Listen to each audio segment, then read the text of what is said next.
आपने किसी ऐसे ग्रंथ की रचना नहीं की है जिसमें आपने देवी भागवत की रचना की। तो देवी भागवत की जब रचना की तो देवी जी की महिमा का बड़ा अद्भुत आपने विवेचन किया। शिव पुराण की रचना की तो आपने भगवान शिव की महिमा को बहुत अद्भुत बताया। लेकिन आपने कोई ऐसी रचना नहीं की जिसमें भगवान के भक्तों का गुणानुवाद गाया गया। तो हम चाहते हैं कुछ ऐसी आप रचना करें जिस ग्रंथ में भगवान के भक्तों का गुणानुवाद गाया गया। बोले अभी हम कुछ समझे नहीं, लेकिन ये सुलभ कैसे होगा? बोले ये सुलभ केवल गुरु की कृपा से ही होगा। तो नारद जी को जैसे ही देखा तो व्यास जी महाराज कहते हैं कि आपसे बढ़िया गुरु हमें कौन मिलेगा। हाँ, गुरु गोविंद दो खड़े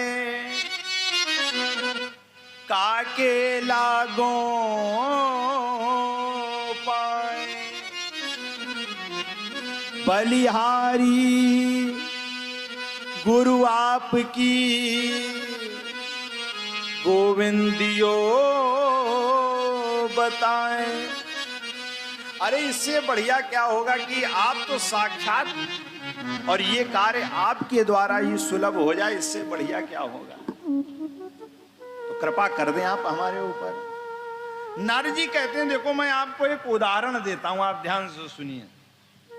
मैं और किसी का उदाहरण नहीं दूंगा, मैं अपने पूर्व जन्म की ही कथा आपसे कहता हूं। नारद जी महाराज अपने पूर्व जन्म का वृत्तांत कहते हैं। कहते हैं व्यास जी, अहम पुरातीत भवे भवम मुने दास्यास्तु कश्चन वेदवादिना निरूपितो बालकेव योगिना शुश्रूषणे प्राविशन विक्षिता। देखो व्यास जी, मैं पूर्व जन्म में दासी पुत्र था और मेरी माँ, मेरे पिता थे नहीं, मेरी माँ मुझे अपने इस समाज से मेरी रक्षा करने के लिए अपने साथ इधर उधर लिए घूमती थी। एक बार मेरे यहां पर कुछ संत जन आए चातुर्मास्य के लिए। मेरी मैया उन संतों के पास में गई और जा करके हाथ जोड़ करके कहती है,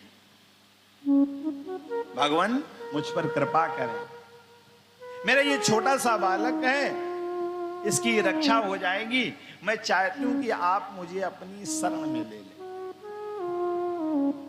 जैसे इतनी बात कही तो संतों ने कृपा कर दी और संतों ने मेरी मां को गौ सेवा दे दी। गौ सेवा मेरी मां करने लगी।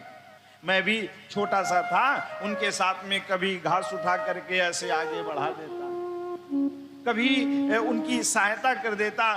जितना मेरा सामर्थ्य था उस हिसाब से मैं उनकी सेवा कर देता।